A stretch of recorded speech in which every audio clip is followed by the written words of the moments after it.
Good evening, ladies and gentlemen, and today we're gonna be looking at game number 2 of the first ever World Chess Championship, this being Steinitz with the white pieces and Johannes Zukertort with the black pieces. The previous game ended in a victory for Steinitz with black, and so Zukertort will be looking to come back here. So let's get into the game. We've got, well, let me actually get it to move. We've got e4 to start it off, e4, e5, so Zukertort clearly switching it up. The last game of it was a Slav defense. This is the first ever e4, e5 to be played in the World Championship, so this is in fact groundbreaking, and this will be the final time I use this joke because it's, pretty obvious. So he goes e4, e5, some crazy stuff. We have knight f3, knight c6, and d4. We have a Scotch. If this is the Scotch game, yes, we have the Scotch game. So e takes, knight d4, knight takes d4, and knight f6, which is the 4 knights Scotch, or according to chess.com, the Schmidt variation. Well, actually, it's the 4 knights now. Sorry, that's my bad. This is the 4 knights game Scotch variation. Now, in this position with bishop b4. Then we have a knight trade. These are all book moves, so these guys clearly did some studying on their opening theory the night before, which I respect very much so. So we have knight e2, this is all book stuff, and then we have knight g3. So we have knight e2,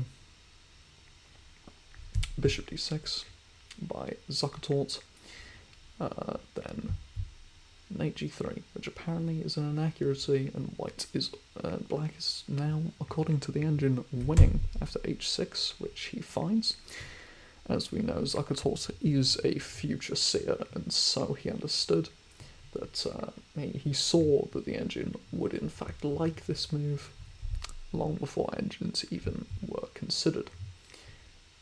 So bishop d2 was played, which again, Steinitz plays the best move. This is purely by luck, however, as he is not, like Zukertort, a future seer. We have knight g5, which makes sense. I mean, it's I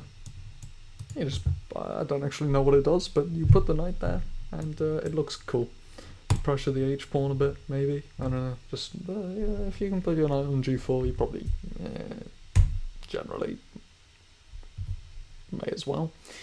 Okay, now the knight actually does something, and that this pawn is threatened, and for that reason, in order to avoid that, Steinitz with the white pieces, Steinitz is white. I remember. We all remember. Steinitz trades off. Gets rid of the knight, trading his bishop for it, and then moves his queen to c1, which, I mean, he kind of has in the future ideas if this queen moves of sacking the bishop here, though I'm not sure what on earth that would achieve, but, at least the king would be open, and maybe Zukertort will panic and blunder a mate and Tim. So now Steinitz plays rook e1, Zukertort plays bishop a6, which is apparently an inaccuracy. He should have played, according to the engine, rook fe8, which I guess makes sense since this knight is pinned to the h-pawn, because there would be a checkmate if the knight was moved.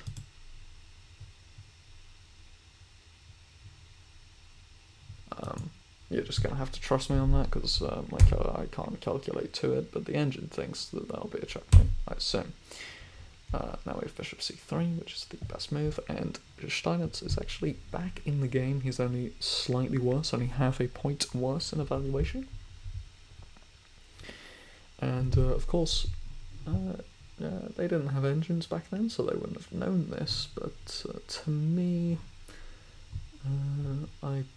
the position certainly looks better for black. He's got the super powerful, the knight's pinned here, he's got super powerful bishop and queen combination. This bishop looks very nice. It would look better somewhere else. Like, I don't know, it'd look nicer if it was on this diagonal, I think, but it looks very nice anyway. And yeah, black also has better developed everything. His queen's actually out, and the rooks are connected. However, Zukertort decides to play f5, which is, according to the engine, very nice, but apparently rook e6.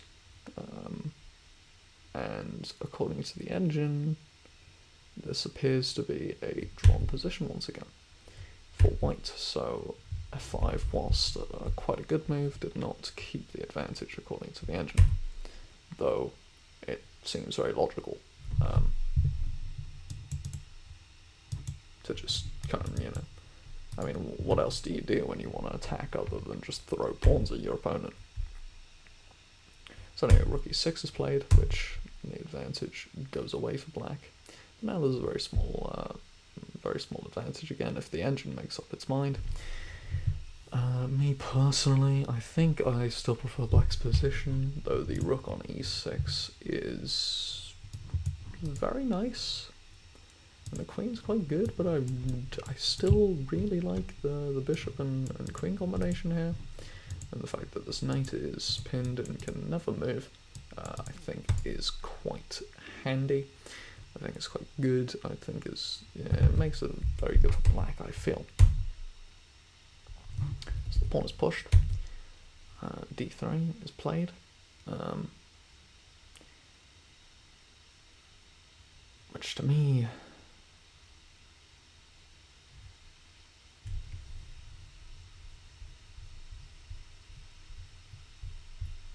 I'm not sure. There's some kind of crazy tactic, evidently.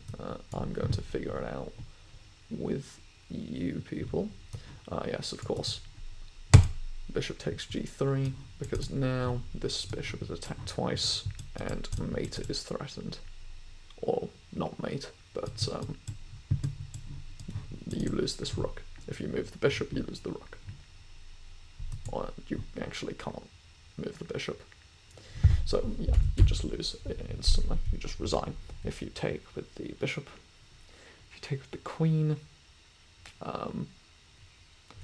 then I guess the same thing obviously doesn't work, but you queen trade, and then apparently do the same thing, and yeah, you're just a bit better. You're just better. Black is just better. Trade queens, do the same thing.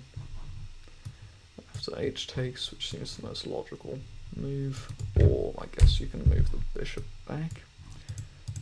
Regardless, black is up 2 points of material and should win, though crazier things have happened. So after this, bishop at a5 is played instead of doing a dam, which I probably would have. And here we have rook d7, followed by rook takes d6. Now, Steinitz has gotten a brilliant move in both of the games he's played thus far. So clearly Steinitz kind of a big brain expert at chess. He's clearly watched some Gotham chess videos.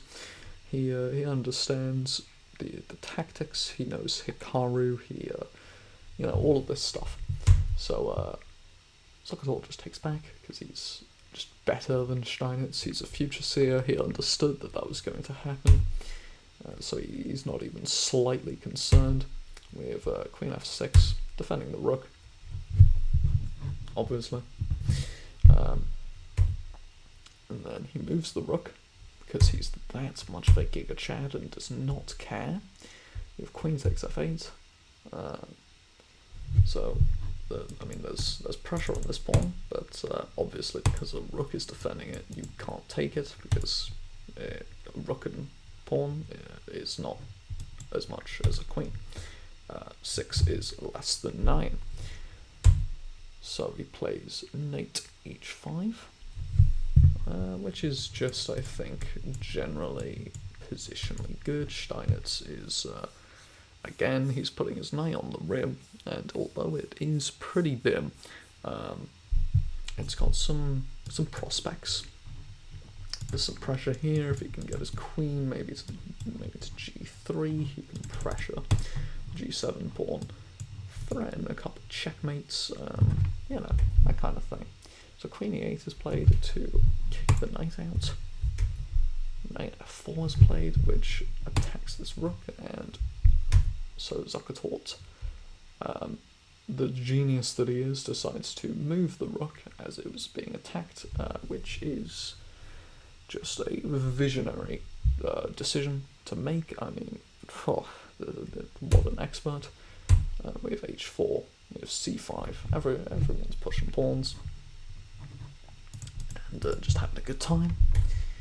With h5, which according to the engine is an inaccuracy, probably because this pawn is pretty weak now, because of the f5 pawn being here. You can never push g4 and defend it that way, which means if this knight is ever gotten rid of, or if the knight ever moves, the h pawn becomes a weakness, and the queen is currently looking at it, so you actually can't move the knight without losing the h pawn, which may not be too big a deal. And then there's you know how it is, may not be too big a deal. You might have heard a cat in the background there. She's chilling, she likes chess. Anyway, may not be too big a deal if you lose the h pawn, which is why the engine says zeros, but it's not fun. You don't want to lose pawns, generally, as a general rule. He plays c3, undermining the hanging pawns here.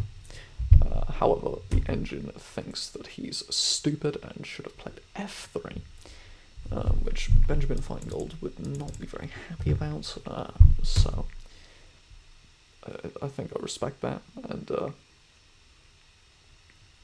Steinitz, of course, a big Ben Feingold fan, as we all know. So g3 is played, and we have queen e5, which according to the engine, slight inaccuracy. Apparently after f3, white would be slightly better, but as if f3 is ever going to happen in a human game from the white pieces in this position, or especially not in an 1800s game when it's about looking pretty.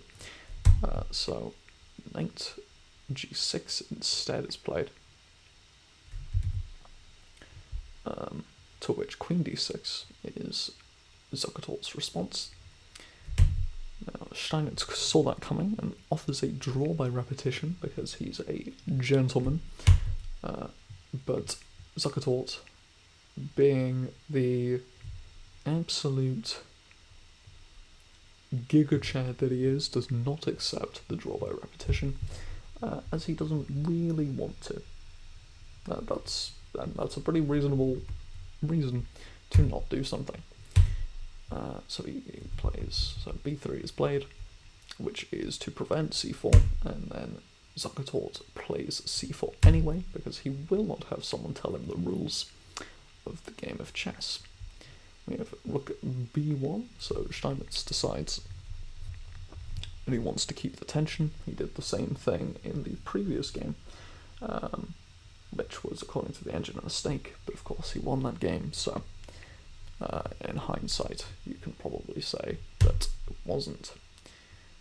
We have king h7, which doesn't seem to me to do anything, but you know, we have king h2, so Steinitz wants in on the action of moving his king diagonally one square. We have queen b6, which pressures this, pins this pawn to the rook, and pressures the f pawn here.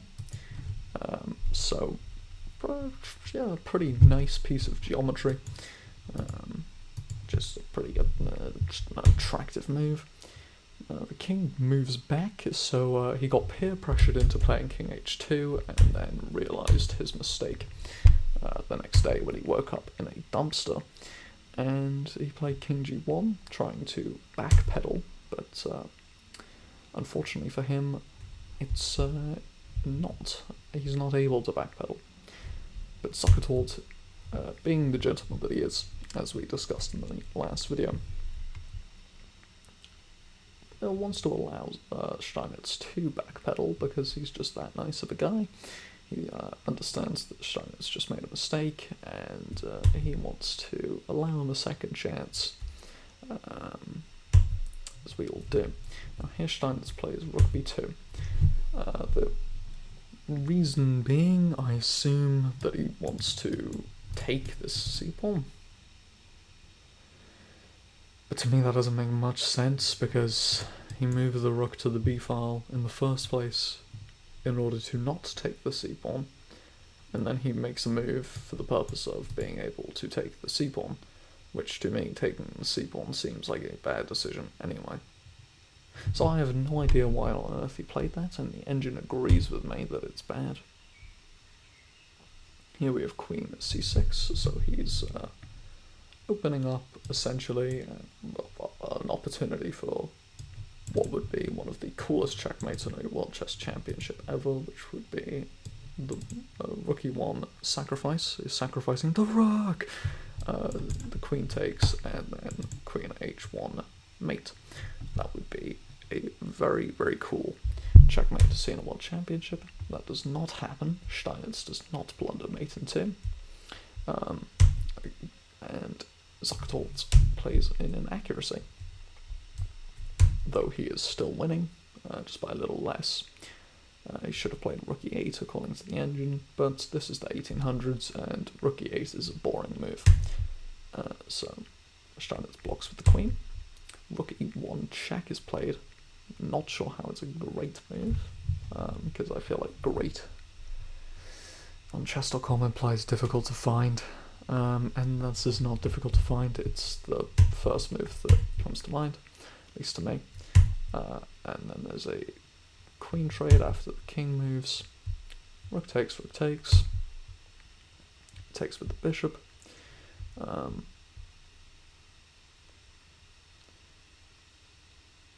Which I'm not actually quite sure why.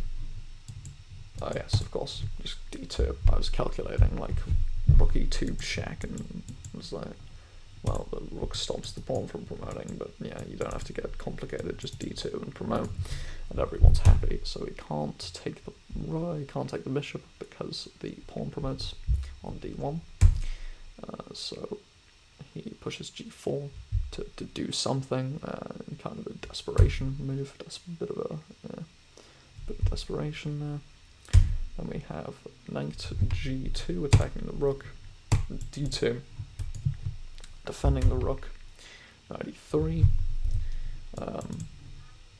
kind of preventing-ish the pawn promotion, in that the knight would take, bishop would take, and Zukertort would be forced to convert a position with 5 pawns against 5 with up a bishop, and that would end up 4 pawns against 5 up a bishop, so rook and bishop, first rook, down a pawn. He would be forced to promote that position, which I'm sure Zukertort probably could have, but he doesn't want to, he's lazy, and so he doesn't. And he trades off the pawns and takes this pawn with the bishop. And Steinitz in this position simply resigns because it's just a bad position, and he doesn't want to play anymore. So that's that game. Zukertort, being the future seer that he was very happy to resign in the previous game because he understood that he would win this game. So he, just expert. He was metagaming, and I appreciate that.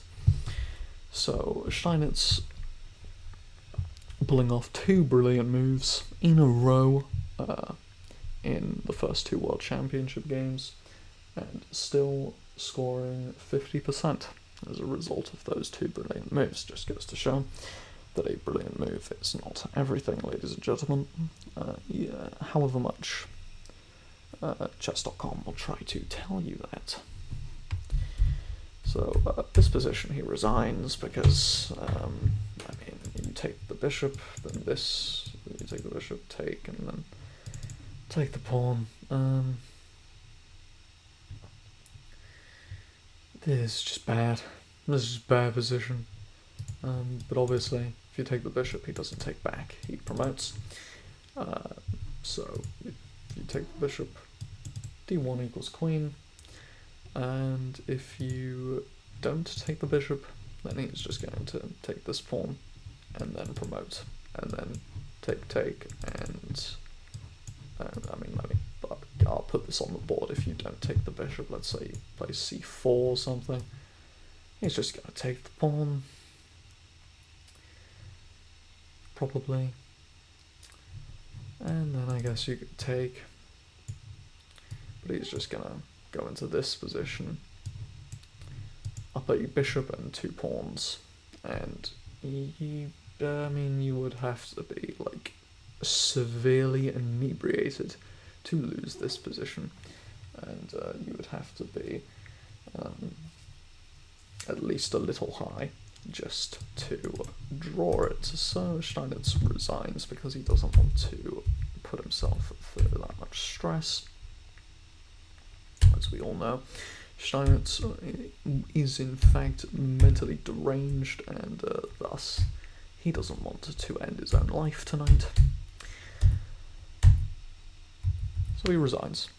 This doesn't happen, obviously. He resigns here. Steinitz resigns.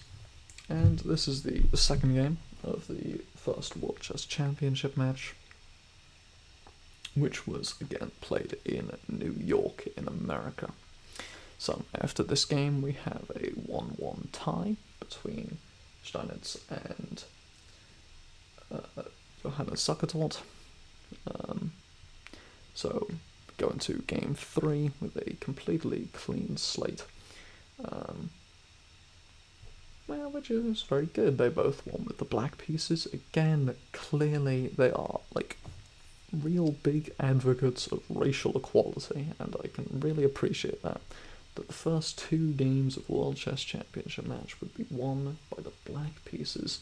That is just so admirable. The political activism that these guys were undertaking, especially in the 1800s when it was kind of dangerous, just phenomenal. So you gotta respect that, really, from a German man and Austrian man and a British man. You just gotta respect it. So that's with this game, and have a good one.